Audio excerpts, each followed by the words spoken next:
Hello नमस्कार दोस्तों and good morning to all of you. चलिए फिर शुरू करते हैं आज के करंट अफेयर 29 मई 2025।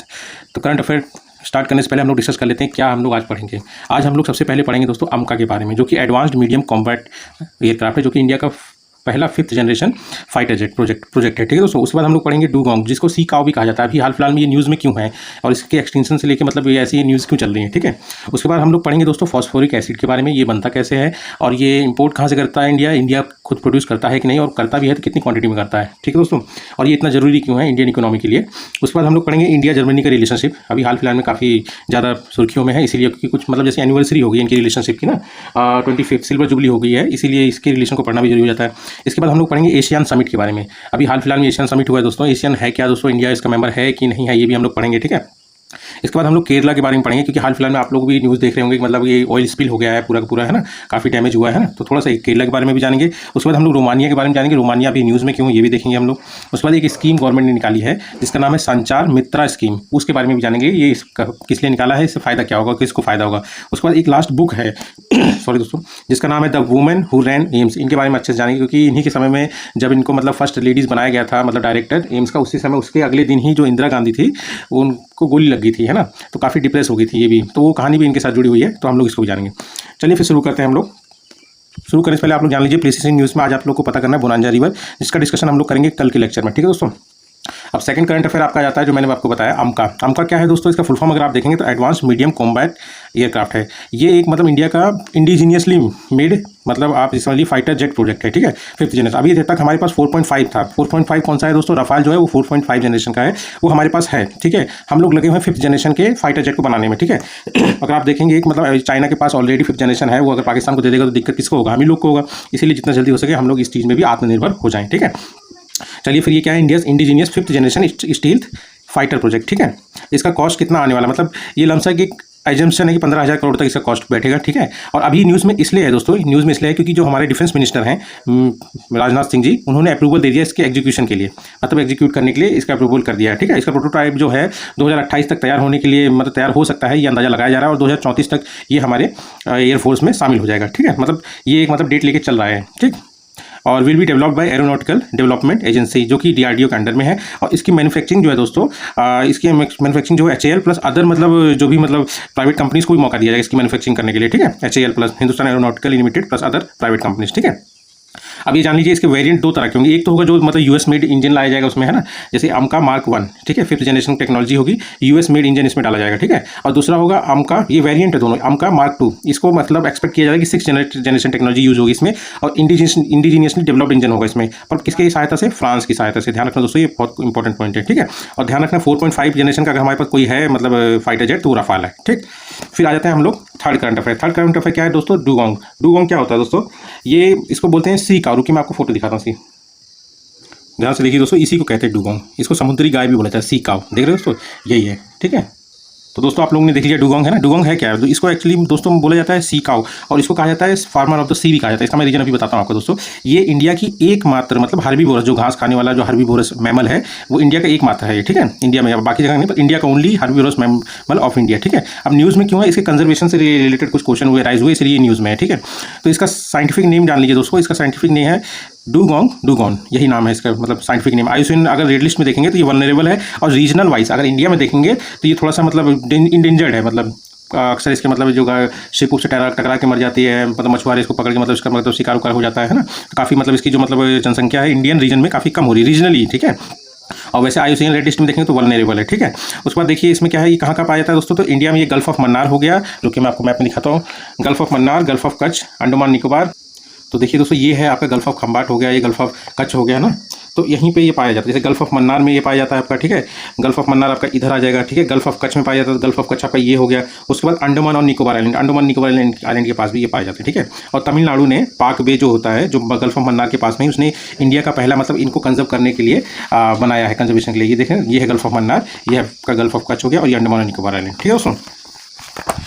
अब इसके बारे में आप लोग जान लीजिए कि वाइल्ड लाइफ प्रोटेक्शन एक्ट में इसको क्या दर्जा दिया गया, तो शेड्यूल 1 में, मतलब इसका शिकार नहीं हो सकता, इसको मतलब हाईली प्रोटेक्टेड बनाया गया है इसके तहत, ठीक है। और इसी को मतलब संरक्षित करने के लिए वर्ल्ड डुगोंग डे भी मनाया जाता है, जो कि 28 मई को है, और इसीलिए थोड़ा न्यूज़ में भी है, ठीक है। और ध्यान रखना दोस्तों, ये समुद्र के नीचे जो घासें होती है ना, जो अगर नहीं खाएंगे तो बहुत लंबी हो जाती है, उन्हीं को खा के ये रहता है। ये सिर्फ और सिर्फ वही सी ग्रास खाता है, ये पूरा नहीं खाता है, थोड़ा सा छोड़ देता है, वो फिर ग्रो होती है, फिर खाता है, फिर छोड़ देता है, क्योंकि उसमें न्यूट्रिएंट्स की कमी रहती है ना, इसलिए कितने टन खा लेता है इकट्ठे, ठीक है। और बहुत जल्दी जल्दी ग्रो भी होती हैं, उन्हीं का संरक्षण भी ये करता है ना। और उसके बाद आप देख लीजिए, India first dugong conservation reserve in gulf of Mannar, ये मैंने आपको बताया, गल्फ ऑफ मन्नार में पार्क भी है ना, वहीं पे डेवलप किसने किया है, तमिलनाडु, ठीक है। और इसकी एज लगभग मतलब 70 साल तक ये जीते हैं, और हर्बीवोरस हैं ये दोस्तों, है ना। और मतलब IUCN स्टेटस ध्यान रखना वल्नरेबल है, ठीक है। इसके बाद फोर्थ करंट अफेयर आ जाता है दोस्तों, फॉस्फोरिक एसिड। ये अभी न्यूज़ में क्यों, क्योंकि थोड़ा सा इसके बारे में विचार विमर्श किया जा रहा है सरकार द्वारा कि मतलब क्या किया जाए इसकी मतलब इसकी पूर्ति करने के लिए समथिंग। और ये क्रिटिकली इसका मतलब एक मतलब आप जान लीजिए आर्टिकल छपा हुआ था इसकी इंपॉर्टेंस को लेके, है ना, इसीलिए थोड़ा सा न्यूज़ में भी है। तो फॉस्फोरिक एसिड जान लीजिए, इसका फॉर्मूला क्या होता है, H3PO4, ठीक है। न्यूज़ में इसलिए भी है, हाँ यही न्यूज़ है, कैटिलिन कंपनी है एक, है ना, जो कि इन्वेस्ट करने वाली है लगभग 400 करोड़ इसी के लिए, फॉस्फोरिक एसिड प्लांट बनाने के लिए इंडिया में, ठीक है। यही न्यूज़ में है और यही आर्टिकल भी है, ठीक है। और फॉस्फोरिक एसिड देखेंगे तो critical for major application, agriculture और इमर्जिंग टेक्नोलॉजीज में ज़्यादा मतलब इंपॉर्टेंट है, क्योंकि दोस्तों जो भी मतलब इलेक्ट्रिक व्हीकल्स आते हैं ना, उसमें जो बैटरी यूज़ होती है उसमें ये फॉस्फोरिक एसिड यूज़ होता है। और एग्रीकल्चर में तो आप जान ही रहे हैं, मतलब जो जितने भी फर्टिलाइजर हो गया इन सब में काफ़ी यूज़ होता है। उसके बाद अगर आप देखेंगे फूड इंडस्ट्री में भी इसका यूज़ होता है, जैसे मतलब जो मतलब आप रसना उसना ये सब पीते हैं ना, उसमें जो मतलब फ्रूट लाइक फ्लेवर लाने के लिए, चाहे खाने वाला हो चाहे पीने वाला हो, उसमें फ्रूट लाइक फ्लेवर लाने के लिए भी यूज़ होता है। मेडिकल और डेंटल में मतलब ऐसे डेंटल सीमेंट जो मतलब जैसे किसी गड्ढा टाइप होता है उसको भरने के लिए भी काम आता है ये, है ना, क्योंकि ये मतलब ये नॉन कंबस्टेबल होता है ना, नॉन कंबस्टेबल होता है, कलरलेस होता है, ऑर्डरलेस, इनऑर्गेनिक गैस होता है, मतलब एसिड होता है, ठीक है, कंटेनिंग फॉस्फोरिक एसिड, ठीक है। और इसका सोर्स क्या है दोस्तों, एक चीज़ ध्यान रखना, ये कभी भी फ्री स्टेट में नहीं मिलता है, ठीक है। क्या नहीं मिलता, not found in free state, पर इसको प्रोड्यूस किया जाता है industrially by treating phosphate rock deposit, ठीक है दोस्तों। अब यूसेस मैंने जो आपको बताया वही है सेम, एग्रीकल्चर में यूज़ होता है फर्टिलाइजर के लिए, सोप्स में मतलब इंडस्ट्रियल अगर यूज़ देखेंगे तो सोप बनाने में हो गया, वैक्स बनाने में हो गया, पॉलिशीज हो गया, डिटर्जेंट हो गया, है ना। और फूड इंडस्ट्री में वही जो मैंने आपको बताया fruit like flavour, soft drink या फूड प्रोडक्ट्स में ये फ्लेवर लाने के लिए, मेडिकल डेंटल में आप डेंटल सीमेंट हो गया है। इसको टेक्नोलॉजी में तो आप दोस्तों ये ध्यान रखना कि फॉस्फोरिक एसिड का यूज़ होता है LFP बैटरीज बनाने के लिए। अब LFP का मतलब क्या है, L से हो गया लिथियम, F से हो गया आयरन और P से हो गया फॉस्फेट, ठीक है। Use in electric vehicles, EV vehicles में यूज़ होता है, ठीक है, बहुत बड़ी बात है ये, ठीक है।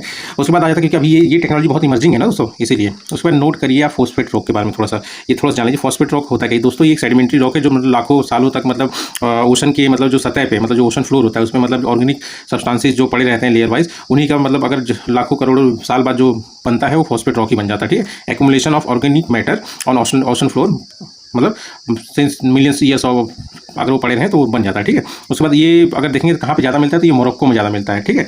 मोरक्को वर्ल्ड्स लार्जेस्ट रिजर्व इसी के पास है। उसके बाद आपका नॉर्थ अमेरिका हो गया, फिर मिडिल ईस्ट, ये सब मिडिल ईस्ट क्या है कि नंबर्स ऑफ कंट्रीज में, ऐसा नहीं मतलब अकेली है, ओशनिया हो गया, यहाँ पे ऑस्ट्रेलिया, न्यूजीलैंड ये सब आ जाते हैं, है ना। अब इंडिया में अगर थोड़ा बहुत जो प्रोडक्शन होता है तो वो राजस्थान और मध्य प्रदेश में ही होता है, और इसको इंपोर्ट कहाँ से करता है इंडिया, जैसे इजिप्ट हो गया, मोरक्को से करता ही है, जॉर्डन हो गया, सेनेगल हो गया, टूनिसिया हो गया, ठीक है।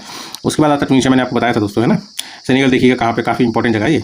उसके बाद फिफ्थ करंट अफेयर आपका जाता है दोस्तों, इंडिया जर्मनी बायलैटरल रिलेशन। ये भी हाल फिलहाल में न्यूज़ में इसलिए क्योंकि सिल्वर जुबली हो गया है, जो स्ट्रेटेजिक पार्टनरशिप की गई थी ना 2000 में, उसकी अभी सिल्वर जुबली हो गई, मतलब 25 साल पूरे हो गए हैं, ठीक है। इसीलिए इसके रिलेशन को पढ़ना थोड़ा जरूरी है, ठीक है। और मेन बात है दोस्तों, जर्मनी क्या है, हमेशा से हम लोग का मजाक उड़ाता रहा है हमारी पॉलिटिक्स को लेकर, पाकिस्तान वाले मैटर पर, मतलब जैसे कश्मीर को लेकर काफ़ी कार्टून भी बना रखे हैं इसने, इंटरनेशनली काफ़ी मजाक उड़ा रखा है पहले, इसलिए कोई भरोसा है नहीं, पर ठीक है पढ़ लिया जाए। ट्रेड अगर देखेंगे तो इंडिया का सबसे लार्जेस्ट ट्रेडिंग पार्टनर है यूरोप में। यूरोप में जानिए दोस्तों सबसे लार्जेस्ट ट्रेडिंग पार्टनर कौन है, यूरोप में जर्मनी है। 9th लार्जेस्ट इन्वेस्टर भी है और मेंबर ऑफ ISA है, ISA इंटरनेशनल सोलर अलायंस। जल्दी जल्दी बताइए कि इंटरनेशनल सोलर अलायंस इंडिया ने किसके साथ मिलकर स्टार्ट किया है और इसका हेडक्वार्टर कहाँ है, ये सबसे जरूरी है, ये बताइए कहाँ है, ठीक है। उसके बाद कुछ जॉइंट एक्सरसाइज आप ध्यान रखिएगा, मिलान हो गया, पासेक्स हो गया और तरंग शक्ति, ठीक है दोस्तों। उसके बाद आता है दोस्तों एशियन समिट। एशियन समिट अभी हाल फिलहाल न्यूज़ में, क्योंकि इसका 46th एडिशन जो है 2025 में अभी हाल फिलहाल में हुआ, कहाँ पे, मलेशिया के कुआलालंपुर इसका सबसे लार्जेस्ट और कैपिटल सिटी है, ठीक है। अब एशियान के बारे में आप जान लीजिए, ठीक है। एशियान का इंडिया मेंबर नहीं है, ध्यान रखना क्या है, एशियान का इंडिया मेंबर नहीं है, ठीक है। इसका फुल फॉर्म क्या है, association of south east Asian nation, ठीक है। इसमें कितने मेंबर हैं, 11 है, और इसका बस इंपॉर्टेंट यही है, तिमोर लेस्ते, ये लेटेस्ट है जो ज्वाइन किया, कौन क्या है, तिमोर लेस्ते। बाकी आप पढ़ना चाहते पढ़ लीजिए, ब्रुनोई हो गया, कंबोडिया हो गया, इंडोनेशिया हो गया, Laos, Malaysia, Myanmar, Philippines, Singapore, Thailand, Vietnam, ठीक है, और तिमोर लेस्ते। ये तिमोर लेस्ते ध्यान रखें क्योंकि लेटेस्ट में यही है जिसने ज्वाइन किया, ठीक है। अब इसको मतलब स्टैब्लिश कैसे हुआ था, तो 8 अगस्त 1967 को बैंकॉक डिक्लेरेशन से स्टार्ट हुआ था, स्टैब्लिश हुआ था, ठीक है। इसका हेडक्वार्टर कहाँ है, जकार्ता, इंडोनेशिया में है, ठीक है। और एक जो मैंने आपको बताया, India not member of ASEAN but join it as a dialogue partner है इसमें ना, जो कि ज्वाइन किया था एज डायलॉग पार्टनर इन 1992। और सेक्रेटरी जनरल अगर आप देखेंगे एशियन का मैं बोल रहा हूँ, एशियन समिट नहीं, एशियन का मतलब वो उन्हीं के द्वारा होता है, मेन यही तो है। पर एशियन का अगर देखेंगे सेक्रेटरी जनरल कौन है, तो काओ किम होरोन, ठीक है। अभी 7th करंट अफेयर आ जाता है आपका केरला के बारे में मैंने आपको बताया था दोस्तों, जो ऑयल स्पिल हुआ था, बस थोड़ा सा केरला के बारे में हम लोग डिस्कशन नहीं किए थे। न्यूज़ तो ऑयल स्पिल का ही है, बस मैं थोड़ा सा चाहता था स्टैटिक पोर्शन भी आपको याद रहे। तो लिटरेसी रेट इसकी सबसे मैक्सिमम है इंडिया में, ठीक है, 96.2%। अभी हाल फिलहाल में एक और न्यूज़ आई थी, नॉर्थ ईस्ट में है किसी स्कीम के थ्रू उसकी लिटरेसी रेट 100% बताया गया, तो मुझे न्यूज़ बताइए इसको कमेंट में, ठीक है। सेक्स रेशियो 1084/1000, मतलब 1084 वुमेन होगी और 1000 होगी मेल, मतलब ये फीमेल ये मेल, ठीक है। उसके बाद कैपिटल अगर देखेंगे थिरुवनंतपुरम है, गवर्नर राजेंद्र आर्लेकर है, सीएम कौन है, पिनराई विजयन, ठीक है। और ये बाई कैमरल नहीं है, यूनिकैमरल है, तो इसलिए लेजिस्लेटिव असेंबली की सीट कितनी है, 140, राज्यसभा की सीट है 9 और लोकसभा की सीट है 20। एक बार और बोलिए दोस्तों, लेजिस्लेटिव असेंबली की सीट है 140, राज्यसभा की सीट है 9 और लोकसभा की सीट है 20, ठीक है। उसके बाद रोमानिया देख लेते हैं। रोमानिया क्यों न्यूज़ में है दोस्तों, क्योंकि इसके अभी हाल फिलहाल में नए प्रेसिडेंट बने हैं, क्या नाम है, निकोसर, ठीक है। इसकी कैपिटल क्या है, बुचारेस्ट, और करेंसी क्या है, रोमानिया लियो। चलिए इसको एक बार मैप में देख लेते हैं दोस्तों। तो ये देखिए दोस्तों, ये आपका यूरोप का मैप है, इसमें आप रोमानिया को देखेंगे तो ये रहा रोमानिया, ठीक है दोस्तों, ये रोमानिया है, ये रोमानिया है। इसी के अगर ईस्ट में देखेंगे ब्लैक सी आ जाएगा, ठीक है। और ऊपर नॉर्थ में देखेंगे तो यूक्रेन आ गया, और इसी तरफ ईस्ट में ही मोल्डोवा हो गया, मतलब ईस्ट क्या नॉर्थ ईस्ट मान लीजिए, मोल्डोवा हो गया, और नॉर्थ ईस्ट में ये थोड़ा सा यूक्रेन को भी टच करता है, ठीक है। अब इसके अगर आप देखेंगे वेस्ट और नॉर्थ वेस्ट में देखेंगे तो हंगरी हो गया, और वेस्ट में ही आप देख लेंगे तो सर्बिया हो गया, उसके बाद नॉर्थ साउथ में अगर देखेंगे तो बल्गेरिया हो गया, ठीक है दोस्तों, ये ध्यान रखिएगा आप।